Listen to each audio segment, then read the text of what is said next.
예수님 이름으로 기도하옵나이다. 아멘. 이틀 후면은 10월 31일이 종교개혁 500주년 되는 날입니다. 마르틴 루터가 1517년 10월 31일 날 웨덴버그 정문, 거기에 이제 대학교입니다. 대학교 안에 있는 교회예요. 거기에다가 95계절을 붙여갖고 종교개혁이 시작된 날이 바로 내일 모레입니다. 그래서 오늘 종교개혁 500주년을 맞이해서 종교개혁에 대해서 말씀드리면서 먼저 거기에 대한 동영상을 잠깐 보겠습니다.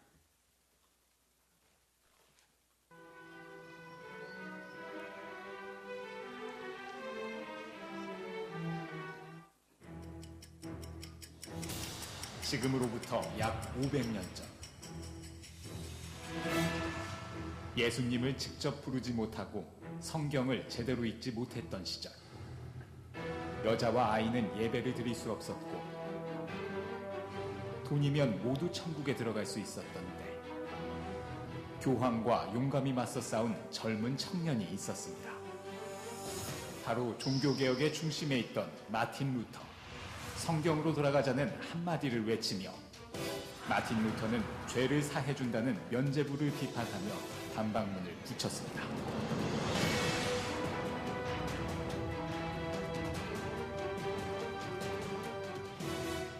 바로 지금 루터가 걸어온 길을 따라 종교개혁의 현장 속으로 떠나봅니다.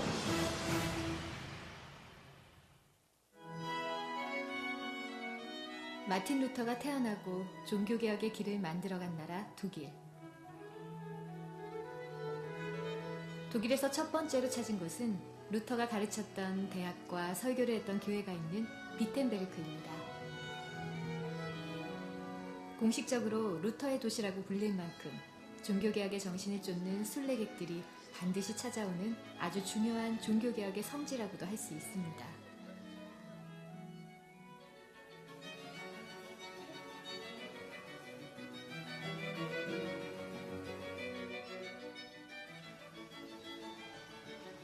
종교개혁의 출발점이 된 비텐베르크 성교회. 루터가 종교개혁의 포문을 열었던 교회인데요. 당시 많은 중세교회는 성경에서 벗어나서 하나님 대신 물질을 쫓으면서 극심한 타락상을 보여줬다고 합니다. 루터는 여기서 처음 중세교회의 왜곡된 모습들에 대해서 반박을 했다고 합니다. 문에서 루터의 종교개혁이 시작됐다고 하던데요. 지금 저기 적혀있는 글들이 보여요? 마틴 루터가 1517년 10월 31일 면죄부의 부당성을 알리기 위해서 내걸었던 95개조 반박문이에요. 그 면죄부가 정확히 어떤 의미인지 좀 궁금하거든요.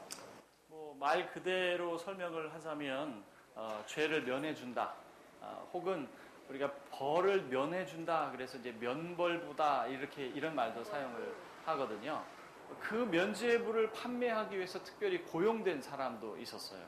독일 전역으로 또 여기저기 다니면서 당신의 죄가 사해지는데, 이 면죄부를 산 그 동전 한 입이 떨어지는 순간 죄가 사해진다? 연옥에 있던 죄인들이 이제 천국으로 직행할 수 있다, 이런 말을 하면서 이제 판매를 한 거였죠. 희대의 사기꾼이네요. 그렇다고 볼 수도 있죠. 그러면 이 95개조 논반문의 내용이 정확히 어떤 것들이 있어요? 죄에 대한 용서는 금전으로 살 수 있는 것이 아니라 참된 회개를 통해서만이 가능하다라고 하는 것이 이제 핵심 내용이라고 할 수 있죠. 그리고 그것을 바탕으로, 그 칭의론을 바탕으로 해서 서술된 것이 바로 95개조 논반문이에요. 돈이 연복에 짤랑하고 떨어지는 순간 영혼이 연옥으로부터 풀려난다고 말하는 이들은 단지 인간적인 교리를 가르치는 것이다. 진정으로 회개하는 그리스도인은 면죄부 없이도 죄와 벌로부터 완전한 사함을 받을 수 있다. 루터는 반박문을 통해 면죄부가 얼마나 비성경적이고 부당한 것인지 보여주면서 중세교회를 정면으로 비판했습니다. 고난과 십자가를 바라봐야만 하나님을 볼 수 있다고 선포한 것입니다.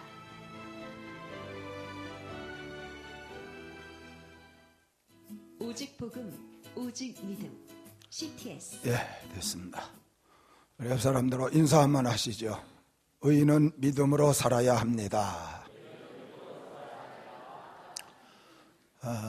루터가 종교개혁을 일으킨 지 500년, 참 꽤 오래됐습니다.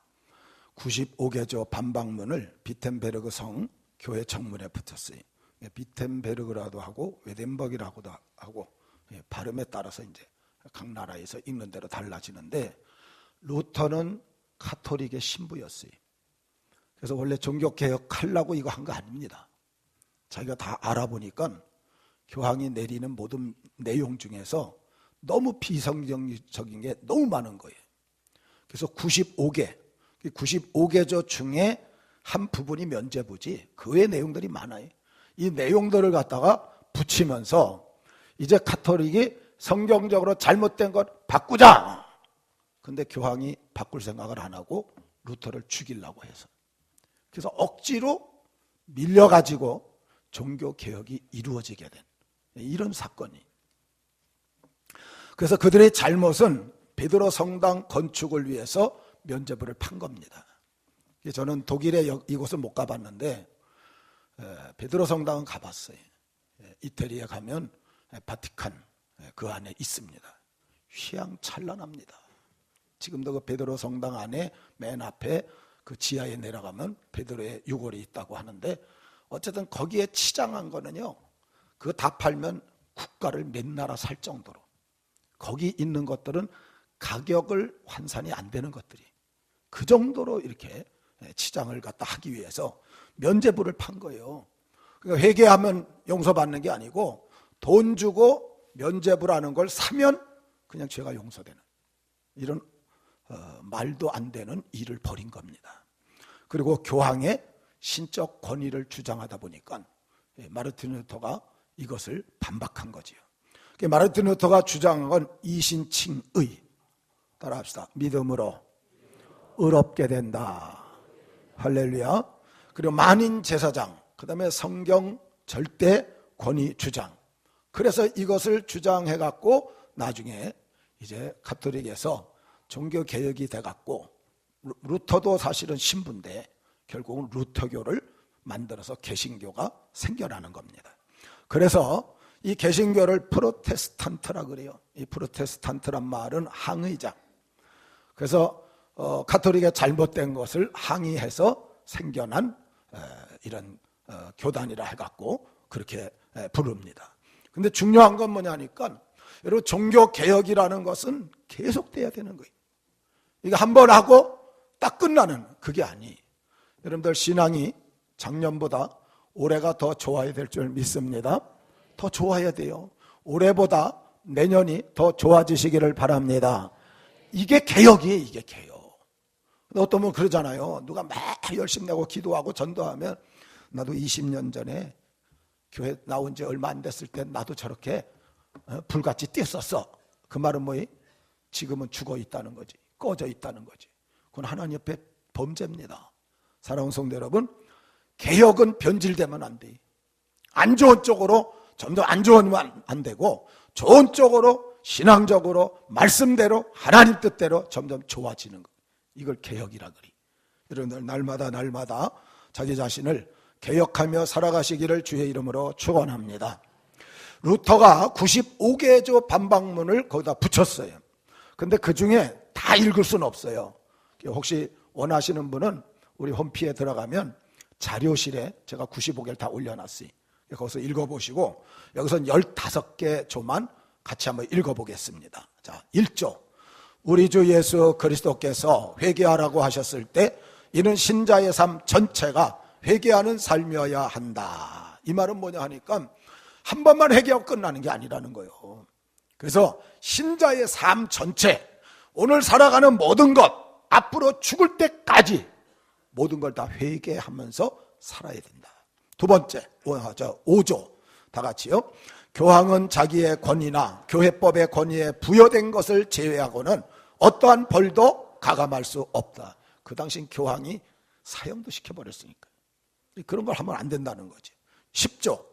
죽어서 가는 연옥을 교회법의 벌로 삼는 사제들은 무식하고 악한 자들이다. 그래서 죄를 지으면 연옥 간다, 이렇게 벌을 주는 이 어처구니 없는 일이 벌어졌다는 거예요.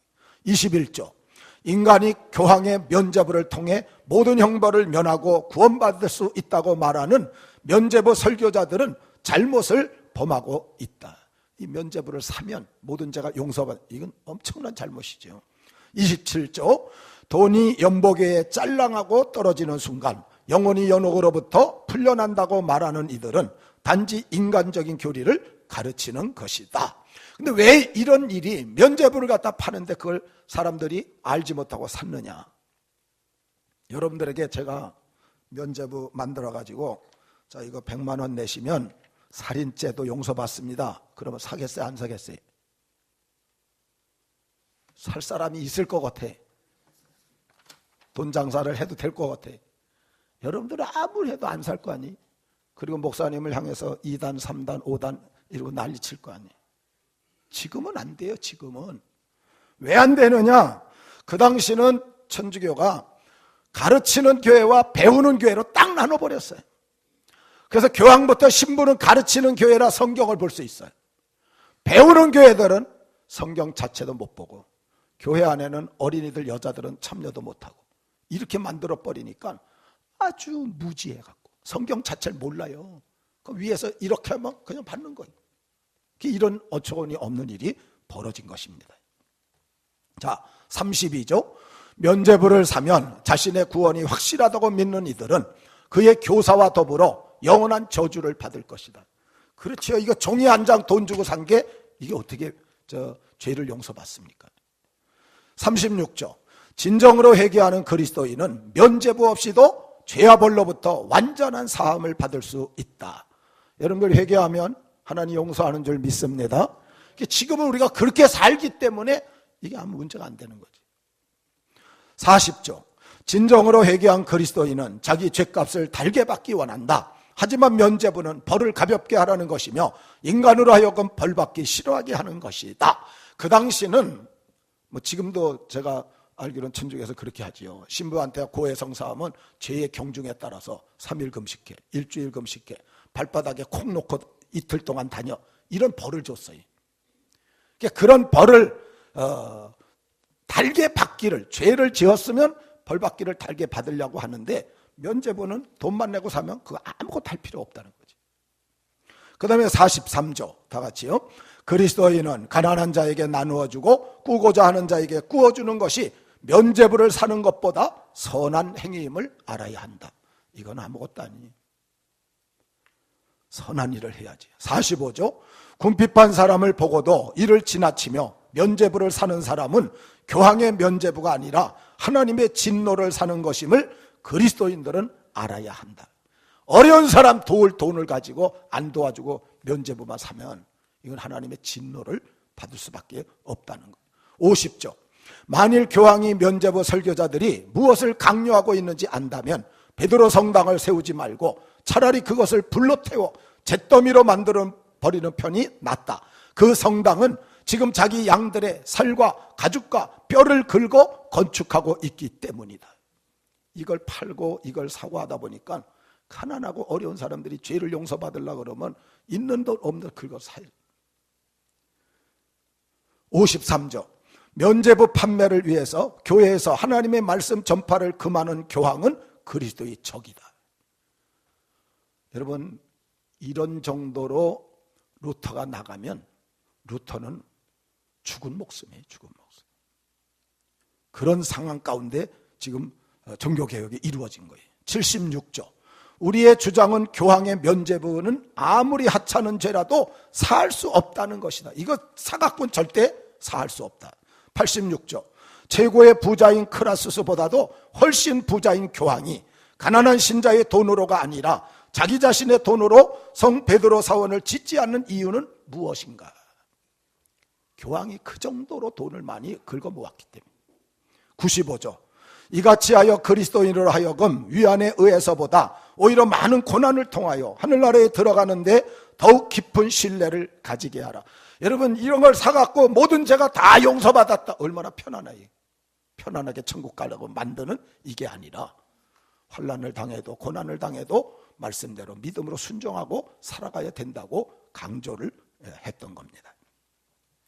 먼저 마르틴 루터에 대해서 좀 말씀을 드립니다. 1483년 11월 10일 여기가 바로 루터 생가입니다. 태어난 아이스레벤에서 출생을 했고 원래 법학을 전공하려고 하다가 시골로 친구와 가다가 벼락이 떨어졌는데 친구가 그 자리에서 즉사를 했대요. 이 돌이 그 친구가 죽었다는 그 표시의 돌입니다.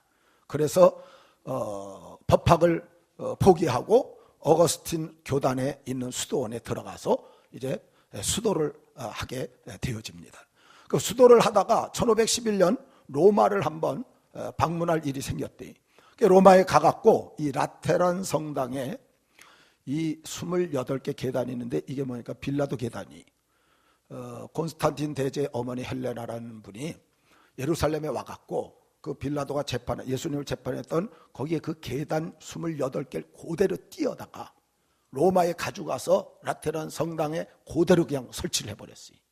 이게 성지가 돼갖고 이 가톨릭 천주교인들은 여기만 가면 무릎으로 올라가요. 여기를 28개를 엄청 아픕니다. 무릎으로 올라가는데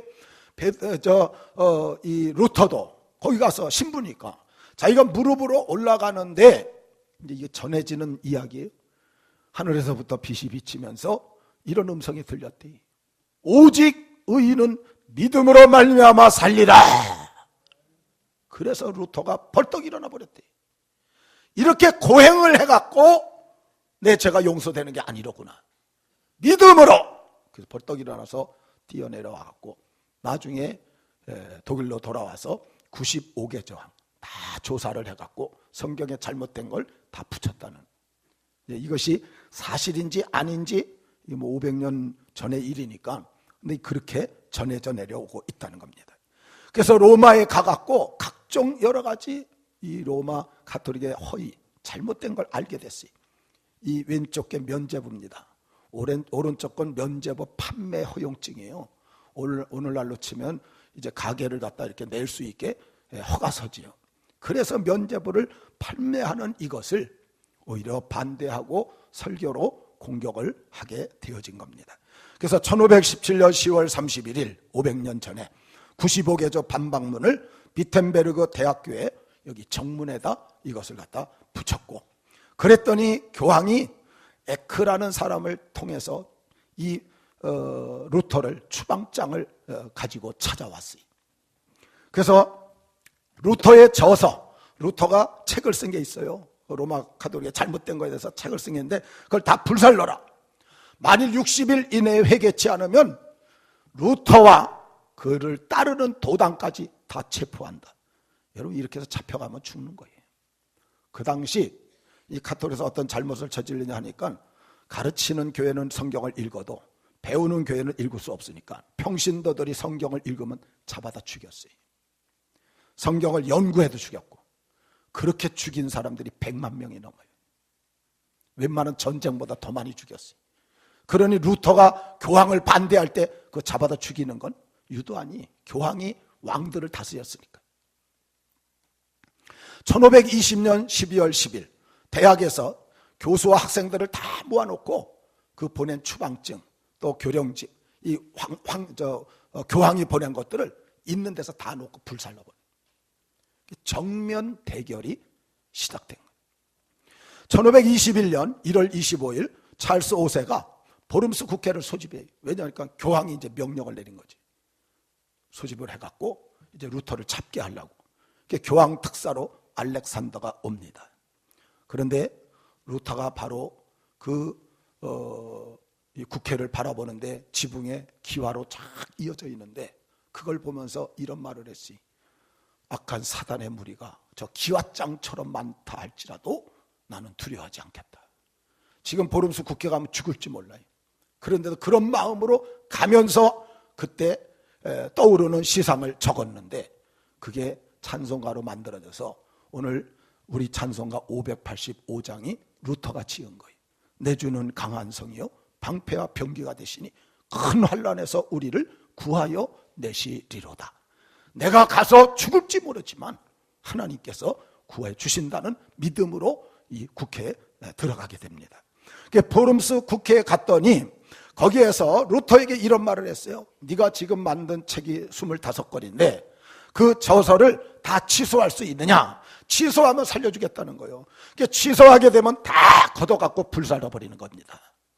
루터가 하루만 여유를 달라고 하루 기도하고 나서 루터가 이런 말을 했어요. 성경을 가지고 내가 지은 책이 진리가 아니라는 걸 증명하면 내가 취소하겠다. 그러나 성경을 봐서 내가 지은 책이 진리가 진짜 진리라면 나는 죽어도 이건 취소할 수 없다. 이거는 생명을 걸고 이제 하는 그런 일이 되어져 버렸어요. 그래서 황제의 칙령이 내려왔는데 루터의 저서는 금하라. 그를 죄인이라 정하고 만나는 자는 투옥해라. 이거는 목숨이 이제 풍전등화가 돼버린 겁니다. 그래갖고 보름스 국회를 마쳤어요.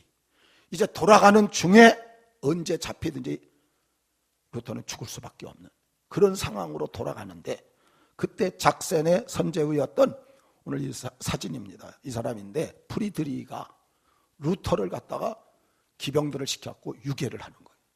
몰래 잡아가지고, 그래서 자기 성 바르트부르크라는 자신의 산성 여기에다가 루터를 숨겨줍니다. 만일 이때 이 사람이 안 나타났더라면 종교개혁도 없고 루터는 죽었을 거예요. 이 사람이 중간에 몰래 빼갖고 자기 성에다 숨겨주는 바람에 거기서 신약을 번역을 하면서 이 종교개혁이 진행이 되어졌던 겁니다. 그런데 루터를 지지하는 사람들이 이 보름스 국회의회 더 많아진 거예요. 제후들이 많이 루터를 갖다 이렇게 지지하니까 이 결정은 루터의 저서는 금하고 죄인이라 정하고 만난 자를 투옥해라 이렇게 결정했는데, 그때 황제가 누구냐면 카를 5세. 이 카를 5세가 신성 로마 제국의 황제로 올랐는데 이 사람이 유보를 시켜버려요.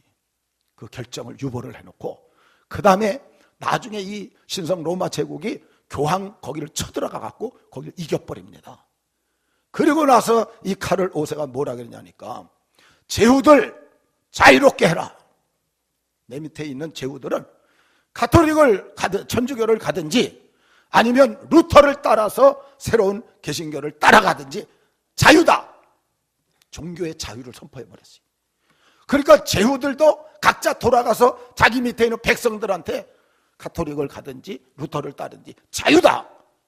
그래갖고 전체 독일이 자유가 되니까 자기가 믿고 싶은 대로 가서 믿게 돼갖고, 그래서 이 종교 개혁이 성공을 하고 개신교가 만들어지게 되는 겁니다.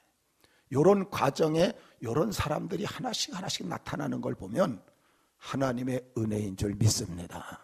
이 타락한 가톨릭에서 바로 성경대로 나가는 그런 교회를 다시 세워갈 수 있는 그 하나님의 은혜가 임했다는 걸 볼 수가 있습니다. 그래서 이때 개혁자들이 나왔는데, 루터는 이 독일과 동북구 그쪽의 세력을 장악해서 루터교가 세워지고, 지금도 독일 가면 루터교가 제일 많지. 그 다음에 두 번째 이분이 쯔빙글리예요. 이 사람은 스위스 추리를 중심으로 독일어를 사용하는 스위스 지역, 그리고 독일 남부 이쪽을 또 이렇게 교회를 갖다 세우고, 여러분들이 잘 아는 칼빈, 이 칼빈은 원래 프랑스 사람이, 그래서 제네바를 중심으로 프랑스어를 사용하는 스위스 지역, 그 다음에 프랑스, 네덜란드, 그리고 칼빈의 영향을 받은 스코틀랜드의 존 넉스. 그래서 스코틀랜드는 완전히 국가가 장로교 국가가 돼버려요. 그래서 쯔빙글리와 칼빈은 장로교를 세우고, 그 다음에 제세례파라고 있었는데 이건 서부 유럽 쪽을 이렇게 대부분 했는데, 침례를 다시 받아야 된다 이래가지고 침례교가 여기서 나오고, 영국에서 개혁파가 생겼는데 이건 영어권 민족들, 그래서 성공회와 그 다음에 요한 웨슬레를 통해서 감리교가 생깁니다. 감리교에서 나중에 성결교가 나오는 거예요. 그래서 성공회는 가톨릭 반, 의식도 집어넣고, 그 다음에 개신교 반, 설교도 길게 좀 집어넣고 짬뽕을 만든 게 그게 영국의 성공회라고 그렇게 보시면 됩니다. 이렇게 막 여기저기서 막 개혁운동이 일어나게 되니까 이 로마 카톨릭이 위기가 된 거예요. 그래서 카톨릭 자체의 정화운동을 하고자 나온 게 예수회라는 것이 나와가지고 여기서 자기네도 정화하는데 그것만 정화하는 게 아니고 신교도를 못 살게 구는, 신교를 핍박하고 또 많이 어렵게 만드는 일을 감당한 게 바로 카톨릭에서 나온 예수회라고 이렇게 볼 수가 있습니다. 자, 마르틴 루터와, 우리는 장로교니까 루터교가 아니고요, 칼빈과의 사이가 어떤 사이가 있었느냐. 종교 개혁을 할 때 요한 칼빈은 프랑스 사람이, 마르틴 루터가 종교 개혁을 할 때 칼빈은 8살 어린아이였었어요. 근데 칼빈이 성장해갖고 제네바에서 종교 개혁을 할 때 이미 루터는 노인이 돼버렸죠. 그래서 그때 독일에서 농민 전쟁이 벌어지는데 루터가 한쪽 편에 서갖고 전쟁을 같이 진행하다 보니까 상대방이 많이 죽었어요. 그래서 비난이 많이 생겼습니다. 근데 사람들이 루터를 비난할 때 칼빈이 편지를 써보냈어요. 이런 편지를. 그는 위대한 인물입니다. 종교개혁을 위해 진실되게 힘있게 용감하게 실천한 분이십니다. 만일 그가 나를 악마라 부른다 해도 나는 그를 존경할 것이고 하나님의 뛰어난 종이라 부르겠습니다. 칼빈이 루터를 인정하는, 그래서 신앙의 영웅은 또 신앙의 영웅을 알아보는 그런 모습을 오늘 우리에게 보여주고 있습니다. 그런데 이 칼빈인 프랑스 사람이 근데 어느 날 스위스 제네바를 간 거예요. 제네바를 갔다가 거기서 파렐이라는 사람이 찾아왔어요. 파렐이 찾아와서 요청을 한 거예요. 칼빈 선생님, 이 제네바에 있으면서 같이 여기서 개혁을 좀 합시다. 칼빈이 거절을 했어요. 난 프랑스 사람이라 프랑스로 돌아가야 됩니다. 내가 왜 여기 스위스 제네바에서 종교개혁을 합니까? 그랬더니 파렐이 이렇게 말했어요. 내가 말하는 것이 하나님의 뜻이면 어떻게 하겠습니까? 내가 말하는 것이 하나님이 원하는 거면 어떻게 하겠습니까? 그런데 그 말이 하나님의 음성으로 들려온 거예요. 그래서 제네바에서 종교개혁을 하게 되는 거지. 저도 개척을 할 때 어떤 집사님이 저를 찾아왔어요. 교회를 개척하자고 서울에서. 그래서 거절을 했어요. 저는 시골 사람이라 나는 나중에 신학 공부 다 하면 시골 가서 목회를 할 사람입니다. 나 서울에서 할 생각도 없으니까 나한테 부탁하지 말라. 근데 다음에 찾아와서 다시 얘기를 하는 거예요. 그래서 난 서울에서 안 한다고 했지 않느냐고. 나 시골 가서 시골 목회하려고 지금 신학 공부하고 있는 겁니다. 그리고 거절을 했어요. 그때 그 지사님 저한테 그랬어요. 전도사님, 시골에 가면 한 교회밖에 도움을 못 줍니다. 근데 서울에서 교회를 조금 키우면 10개, 20개 교회를, 시골 교회를 도울 수 있습니다. 어느 것이 하나님이 더 기뻐하겠습니까? 그게 저한테는 하나님의 음성으로 들려와갖고, 그래서 제가 서울에서 목회를 시작을 한 거예요. 사랑하는 성도 여러분, 어쨌든 이렇게 제네바에서 칼빈이 개혁을 갖다 했는데 얼마나 철저히 했는지, 이 제네바시가 그 당시에는 온 시민이 다 의롭게, 정직하게, 깨끗하게, 바르게 그렇게 살았다는 거예요. 가톨릭의 이런 부패가 하나도 거기에 때묻지 못하도록. 어떤 일이 있었느냐? 어떤 사람이 그 당시 우물에서 세수를 갖다 하다가 시계를 풀어놨어요. 그리고 세수 다 하고 모르고 그냥 갔어요. 그러면요, 다음 날 와도 그 시계가 있고, 이틀 후에 와도 그 시계가 있고, 일주일 후에 와도 그 시계가 있대요.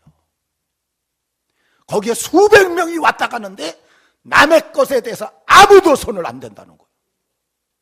그렇게 깨끗한 그런 도시를 만들었다는 거지.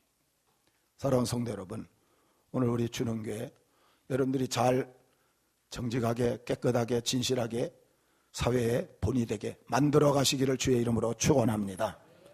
이 칼빈에게 배워갖고 존 락스가 스코틀랜드를 개혁을 해서, 스코틀랜드는 장로교 나라가 됩니다.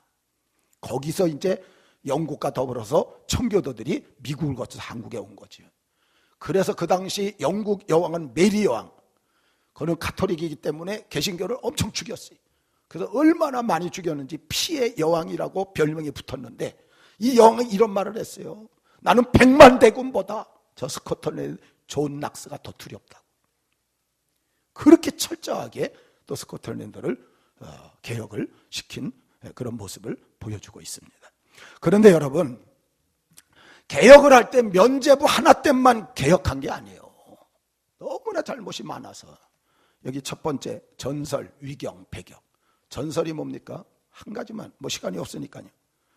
지금 가톨릭에서는 예수님의 어머니 마리아가 요셉과 살면서 다시 예수님 낳고 나서 그 다음에 요셉과 살면서 4명의 자녀를 더 낳았어요. 근데 뭐라고 얘기하냐니까 처녀로 지냈다. 그래서 종신처녀설. 예수님만 낳고 처녀로 지내 종신처녀설이 나왔고, 그 다음에 마리아는 원래 사도 요한이 모시고 살다가 돌아가셨어요. 그래서 중세시대 때는 우리나라 제사드리듯이 그 추모 예배가 있었다니까요. 마리아 죽은 날. 그런데 마리아가 안 죽었다. 종신처녀. 그 다음에 죽지 않고 1950년, 지금부터 한 67년 전에 바티칸 제2공의회에서 마리아는 승천했다. 이게 마리아 신적 권위를 높여주는 일인데 이건 다 거짓이. 이런 걸 전설이라 그래요. 그래서 가톨릭은 지금도 이런 전설이 엄청 많아요. 위경, 이 성경도 아닌 걸 집어넣어갖고, 또 교회 내 구원과 예전을 반대하고, 가톨릭은 50% 행위, 50% 믿음. 여러분, 구원은 오직 믿음으로 받는 줄 믿습니다. 믿음으로 받는 거예요. 주님의 십자가의 보혈의 전적인 은혜. 은혜에는 공로가 들어가면 안 돼. 연옥설, 속죄표, 면죄부, 미사, 화채설, 성찬식 때 먹는 떡이 이게 진짜 예수님 살로 변한대. 그럼 씹으면 안 되지. 예수님의 살을 씹으면 어떻게? 근데 진짜 변한다고. 이게 뭐니까 다 잘못된 교리들을 만들었다는 거지. 성경, 교회, 아까 말씀드린 대로 일반인은 성경 못 읽어요. 우리나라에 가톨릭이 들어와서 약 80년대 초반까지 라틴어로 설교를 했어요. 아무도 못 알아들어요. 그래서 그렇게 했어요. 그리고 교회, 구원, 내세관 문제, 미사, 분향, 폐지, 미사 드릴 때 이 향을 갖다 하니까 성일, 성자, 유물, 성상, 숭배. 이건 뭐냐 하니까 마리아의 동상, 베드로의 동상. 여러분 명동성당 저도 가봤어요. 여기 앞에 동상이 3개 있어요. 그 동상 보면서 문에서 딱 들어오면 앞에 있는 동상 3개를 보면서 합장하고 거기 의자 맨 뒤에 무릎을 갖다 놓게 돼 있어요. 거기에 무릎을 딱 꿇고 그 동상 보고 기도하고 일어나요. 마리아 이름으로 기도하고, 프란시스 이름으로 기도하고, 베드로의 이름으로 기도하고. 이거는 성상 숭배가 돼서 있어서는 안 될 일. 그리고 사자에 위한 기도는 죽은 자를 위해서. 여러분, 죽게 되면 육체는 땅에 묻히고 영혼은 하늘로 가지니, 아니면 지옥에 가지 끝나는 거예요. 여기서 어떤 영향을 줄 수가 없는 거예요. 근데 죽은 자를 위해서 기도하고 죽은 자를 위해서 면죄부를 사면은 연옥에서 천국에 올라간다. 이런 것들은 비성경적인 일이었고, 그 다음에 교황청 과세. 아까 말했잖아요. 교황은 크라수스보다 더 부자다. 과세를 해갖고 긁어 모아서 얼마나 부유한지. 교직매매, 돈만 받으면 그냥 다 신부로 추기경으로 만들어주고, 고급 승려의 부도덕한 생활. 그래서 뭐 음란한 일들이 벌어져서 사생아들이 얼마나 많은지. 교직 임명 간섭, 수도원의 과다한 토지 소유, 현실과 물질 만능주의. 그 당시 교황이 얼마나 자질이 안 좋았는지. 교황 레오스 13세는 이렇게 말했어요. 교황은 너무나 존엄하고 높기 때문에 단지 인간이 아니다. 하나님과 같은 존재로서 하나님의 대리자다. 하나님과 같은 존재로 교황을 올려버려. 그래서 르네상스 시기에는 아주 최악이 돼버렸어요. 알렉산드르 6세는 추기경에게 뇌물을 줘갖고 투표할 때 있어요. 뇌물을 줘갖고 교황에 당선돼갖고 교황이 돼서 뇌물을 갖다 받고, 그리고 성직 매매를 해갖고 추기경인의 신분이야 돈만 받고 다 세우고, 이런 일들이 진행돼. 어느 교황은요 간음을 하고, 어떤 교황은 동성애를 하고, 어떤 교황은 근친상간을 하고, 죄송합니다. 어떤 교황은 매독병에 걸려서 죽었어요. 이런 끔찍한 일들이 벌어지고 있는 상황이라 이건 개혁을 안 할 수 없었다. 오늘날 그러면 우리 상황은 어떻습니까? 황금 만능주의, 과학 최고주의, 쾌락주의, 이기주의, 개인주의, 생명경시주의, 이단 종파들, 사탄의 역사가 지금 얼마나 많이 일어나는지요. 여러분, 교회도 주일 성수 잘 안 하잖아요. 앞으로 이것이 타락의 원인이 됩니다. 제가 어렸을 때는요, 다 교회 올 때 도시락 싸갖고 왔어요. 교회에서 밥을 못 주니까 도시락 싸갖고 와서 아침부터, 그때는 오후 예배가 없잖아요. 밤 예배지. 밤까지 하나님의 교회에서 하나님을 섬기는, 이게 주일 성수예요. 그런데 지금은 별 개념도 없어요. 이건 정말 하나님 앞에 엄청나게 책망받을 일입니다. 말씀, 기도, 전도, 봉사 식어져 갖고. 어제 어떤 예식에 갔는데 우리 친구 목사님 나한테 그러더라고요. 그 옆에 있는 목사님한테, 주는 교회는 이거 특별한 교회래. 왜 그러냐 그랬더니 매주마다 노인대학을 한대. 우리 친구 목사가 하는 얘기예요. 자기를 하고 싶어도 봉사할 자가 없어 못한대. 왜 그렇습니까? 점점 그렇게 가고 있다는 거죠. 미움, 다툼, 싸움, 분리. 교회가 분리되는 게 얼마나 많아요. 사회도요, 음란문화, 음주문화, 도박문화, 폭력문화, 동성애문화, 성평등, 교만, 시기, 질투, 욕심, 사후간 악한 영이 휘젓고 다니는 이런 모습이 현대 모습이라. 여러분, 개혁을 할 때 기준을 뭐를 잡았느냐? 5가지. 그래서 5 솔라라 그래요. 자, 한번 따라 해보겠습니다. 솔라 스크립투라. 이게 이제 라틴어인데, 솔라 스크립투라는 오직 성경으로. 그래서 말씀으로 돌아가서 우리의 신앙과 생활의 모든 기준은 말씀 따라서만 해야 된다. 내 생각대로, 내 환경대로 그렇게 하는 게 아니라는 거죠. 2번째, 솔로스 크리스토스. 예, 오직 그리스도. 그래서 구원은 그리스도를 통해서만. 3번째, 솔라 그라티아. 오직 은혜로, 행함이 아니라는 거예요. 은혜로만 구원받는다. 그 다음에 솔라 피데. 오직 믿음으로. 그래서 제사함과 구원은 예수님을 통해서 얻는데, 그게 하나님의 은혜로만 되고 내가 믿음으로만 된다. 그 다음에 5번째, 솔리데오 글로리아. 오직 영광은 하나님께. 그래서 실제적으로 마르틴 루터가 한 것은 3가지. 오직 성경, 오직 은혜, 오직 믿음. 마르틴 루터는 3개를 주장했는데, 이제 칼빈을 넘어오면서 2가지가 더 붙여져 갖고 5가지가 진행되어서 개혁이 이루어졌는데, 이걸 한마디로 딱 얘기하면 하나님께 돌아가자, 성경으로 돌아가자, 초대교로 돌아가자. 이게 종교개혁의 모토입니다. 사랑하는 성도 여러분, 말씀대로 사시기를 주의 이름으로 축원합니다. 그게 하나님 앞에 바로 서는 거예요. 나중에 하나님 앞에 설 겁니다. 하나님께서 우리 삶을 돌아보게 되면 뭐라고 얘기할지 생각해야 돼. 그냥 대충 아무 생각 없이 그냥 신앙생활 해서는 안 돼. 날 돌아보고 하나님 앞에 설 때 내가 어떤 심판을 받을지 생각하면서 우리가 해야 됩니다. 오늘 본문입니다. 17절 다 같이요. 복음에는 하나님의 의가 나타나 믿음에서 믿음에 이르게 하나니 오직 의인은 믿음으로 말미암아 살리라. 아멘. 이 배경은 하박국 선지자가 하박국 2장 4절에서 오직 의인은 믿음으로 말미암아 살리라, 그걸 따다가 바울이 로마 교인들에게 가르친 거예요. 그래서 이 구절 때문에 마르틴 루터가 올바른 신앙 자세를 갖게 됐고, 루터가 로마서를 썼어요. 그 서론을 읽다가 요한 웨슬레가 바꿔져 갖고 영국을 종교개혁을 일으키는데 귀하게 쓰임받는 그런 인물이 될 수 있었습니다. 왜 의인이 꼭 믿음으로 살아야 되느냐? 복음에는 하나님의 의가 나타나. 사랑하는 성도 여러분, 믿음으로 의롭게 되는 줄 믿습니다.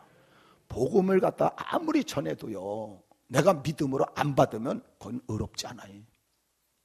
그러니까 복음에 하나님의 의가 나타난다. 믿을 때에만 그 의가 나타나는 거예요. 그 다음에 믿음에서 믿음에 이르게 하기 때문에 이게 뭡니까?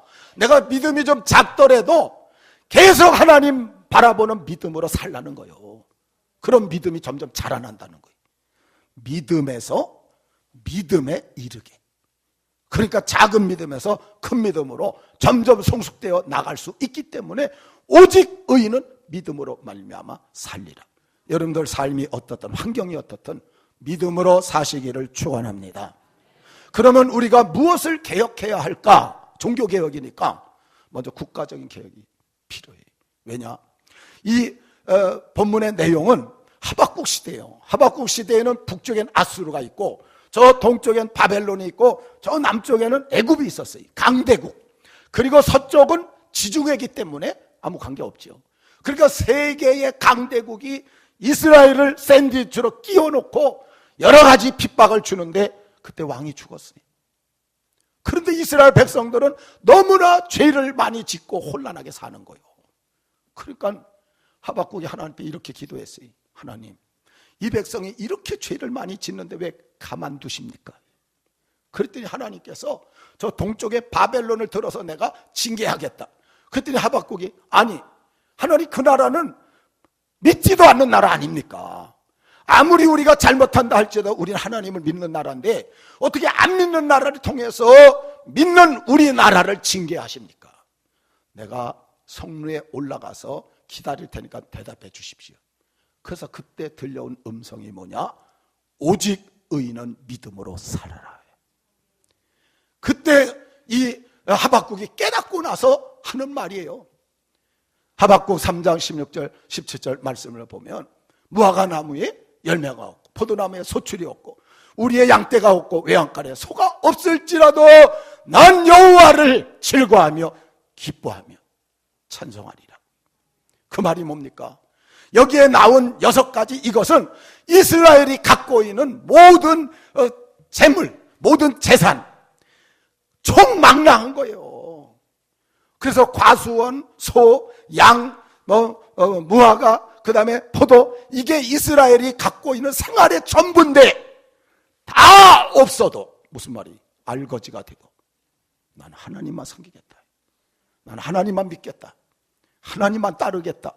이게 하박국의 고백이에요. 이게 믿음으로 살리라는 그런 고백입니다. 사랑하는 성도, 우리나라 어떻습니까? 북쪽에는 러시아예요. 서쪽엔 중국이, 동쪽엔 미국이, 남쪽에는 일본이. 이게 지금 현재 4대 강국이 거기에 우리나라가 딱 끼어갖고 지금 우리나라 안에서는 진보니 보수니 난리법석이, 그리고 각종 범죄가 다 저질러지. 하박국 시대하고 똑같아요 지금. 무엇을 우리가 개혁을 해야 되겠습니까? 뭐 다 말씀드릴 수는 없고요.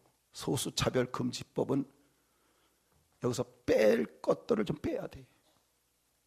성평등, 성적지향, 동성애, 사상, 종교 이거 빼야 돼요. 이걸 집어넣게 되면 이건 하나님을 거역하는 나라가 됩니다. 하나님을 대적하고 그 나라는 설 수 없어요. 근데 이걸 법으로 지금 만들려고 하고 있어요. 법이 집행되게 되면 기독교는 몰락하고, 그럼 그건 하나님을 대항하고 하나님을 대적하는 일이 되니까 그 나라는 절대 설 수가 없어요. 이게 빠져야 돼 거기서. 그 다음에 문화적으로 얼마나 타락해.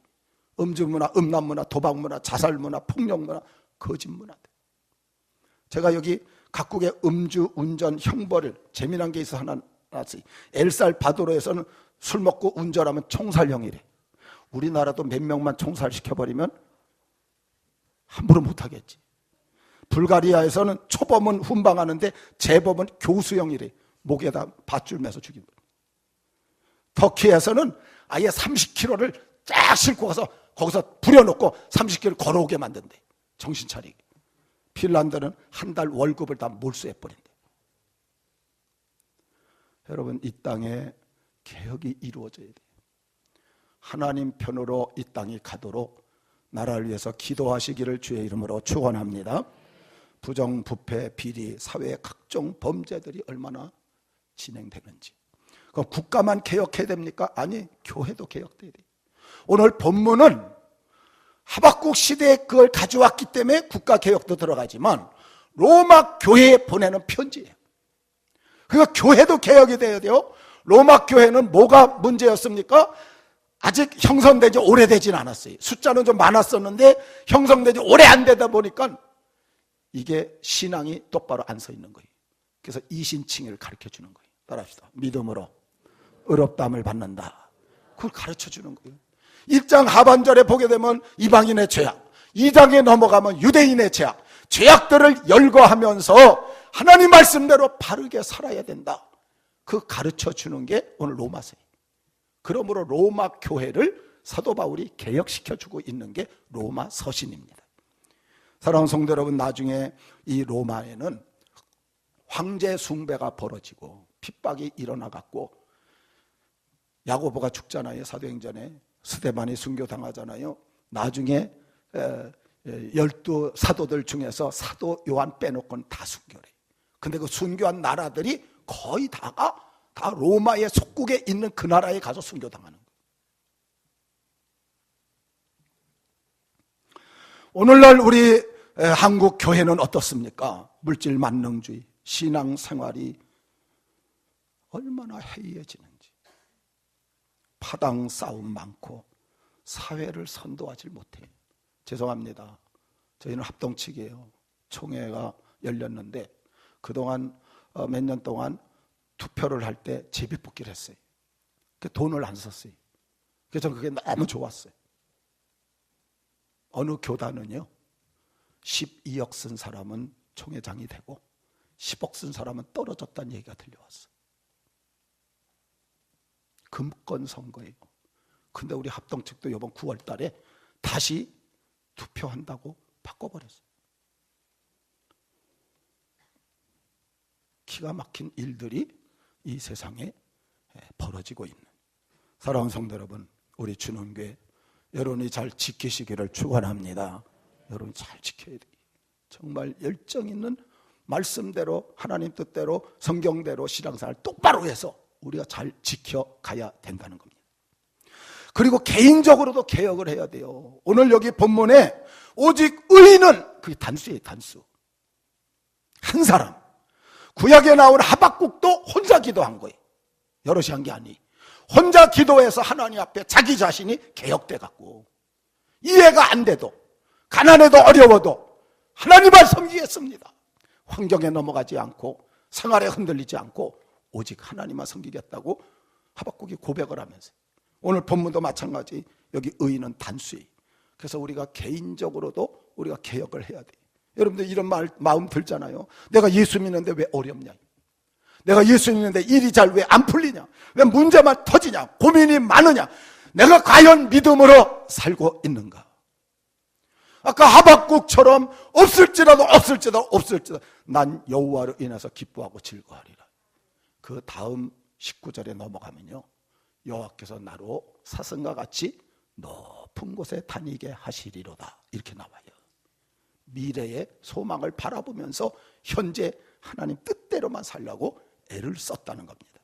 오늘 본문 17절에도 복음에는 하나님의 의가 나타나 믿음에서 믿음에 이르게 하나니 오직 의인은 믿음으로 말미암아 살리라.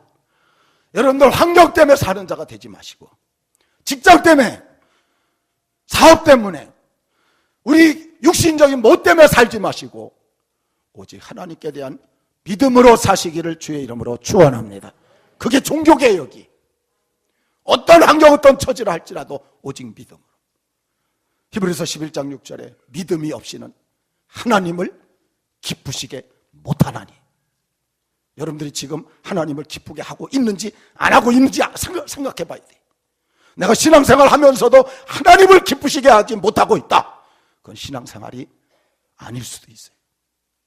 믿음이 없이는 하나님을 기쁘시게 못하나니. 하나님께 나가는 자는 그가 계신 것과 존재에 자기를 찾는 자들에게 상 주시심을 믿어야 할지니라.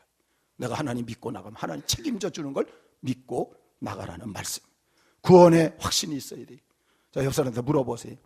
지금 당장 죽으면 천국 갈 자신 있습니까? 대답도 하시고. 예, 제가 물어볼게요. 지금 당장 죽으면 천국 갈 자신 있습니까? 확실해야 돼요. 확실해야 돼. 그게 개혁이에요. 개혁. 내가 교회 다니면서 천국 갈지 안 갈지 갈동말동하고 그러고 다니면 안 돼. 내 마음이 흔들리고 있으면 하나님 앞에 금식하든 뭐하든 엎드려 보셔야 돼. 하나님 말씀을 붙들고 믿음이 충만하고 열정적인 봉사로 재림 소망, 성령 충만, 사랑 풍성, 기쁨 감사, 전도 선교. 그래서 우리의 신앙이 개혁되어서 더 좋은 쪽으로 변화되어 가는, 변질이 아니뇨. 제대로 못하면서도 아무런 느낌 없이 사는, 이거는 변질된 거예요. 못하면 죄송스럽고, 못하면 괴롭고, 못하면 하나님 앞에 정말 눈물을 뿌릴 수밖에 없는 자세가 돼야지. 못하면서도 고개 빳빳이 들고 맘대로 이러는 것은 그건 하나님 앞에 오만한 자의 자리에 앉는 거나 똑같은 거예요. 내가 못하면 정말 죄송스러워야 돼.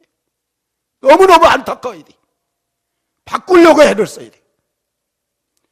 사랑하는 성도 여러분, 오직 의인은 믿음으로 살아 국가와 교회와 개인의 개혁을 이루시고 하나님의 은혜 속에 정말 거룩하게 사는, 하나님 중심으로, 말씀 중심으로, 교회 중심으로 사는 우리 복된 성도들 되시기를 주의 이름으로 축원합니다.